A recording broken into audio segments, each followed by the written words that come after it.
নমস্কার বন্ধুরা, জয় বাঙালি কুকিংয়ে আপনাদের অনেক অনেক স্বাগত জানাই। বন্ধুরা, আজকেও চলে এসেছি আরেকটা রেসিপি নিয়ে। আজকে আমি খুরমা বানাবো। তো বন্ধুরা, দয়া করে পুরো ভিডিওটা দেখতে থাকুন।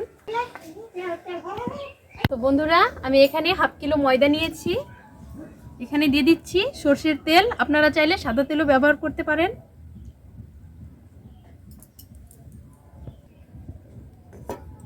এখানে দিয়ে দিচ্ছি পরিমাণ মতো লবণ,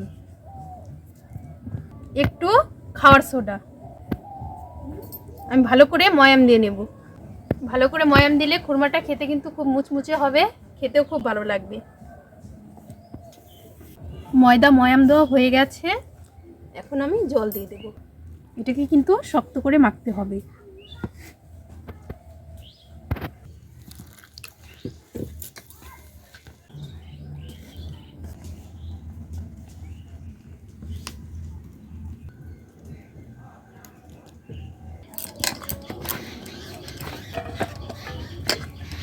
ময়দা মাখা হয়ে গেছে, এটাকে কিন্তু একটু মোটা মোটা করেই বেলতে হবে। আমি একটু মোটা করে বেলে নেব।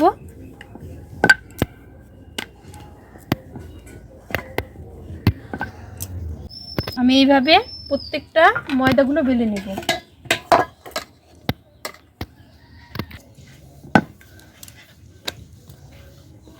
গুলো লেচি বেলে নিয়েছি। আমি রুটিটাকে লম্বা লম্বা করে কেটে নিচ্ছি।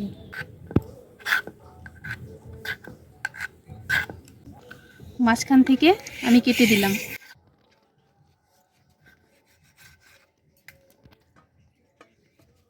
আমি একটু ময়দা দিয়ে দিচ্ছি, তাহলে একটার সঙ্গে একটা লেগে যাবে না। আমি একই রকমভাবে রুটিগুলোকে কেটে নেব।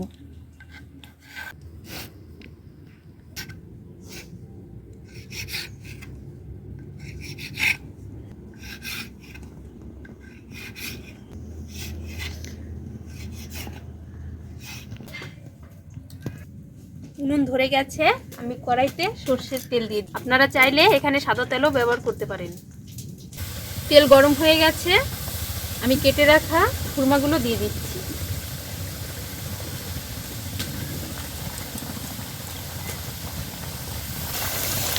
এগুলো কিন্তু মিডিয়াম আঁচে ভাজতে হবে।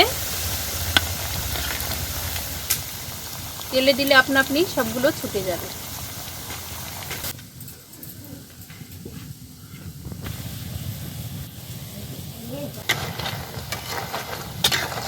খুরমাগুলো ভাজা হয়ে গেছে, এখন আমি নামিয়ে নেব।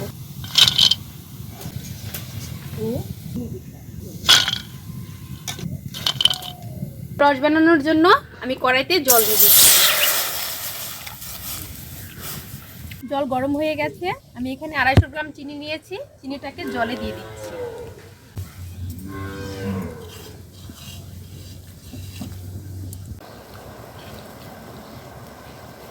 রসটাকে আমি ভালো করে জাল দিয়ে নিচ্ছি। দেখুন, এভাবে তার উঠলে কিন্তু রসটা জাল দেওয়া হয়ে গেছে। এটাকে কিন্তু একটু ঘন করে জাল দিতে হবে। আমি ভেজে রাখা খুরমাগুলো রসে দিয়ে দিচ্ছি।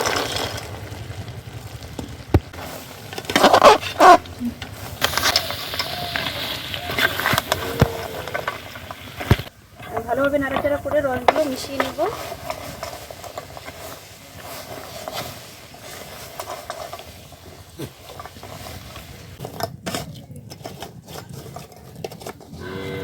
এই দেখুন, এইভাবে করে সবগুলো মিশিয়ে নিলাম। আপনারা চাইলে একটু চিনির পরিমাণটা বেশিও দিতে পারেন।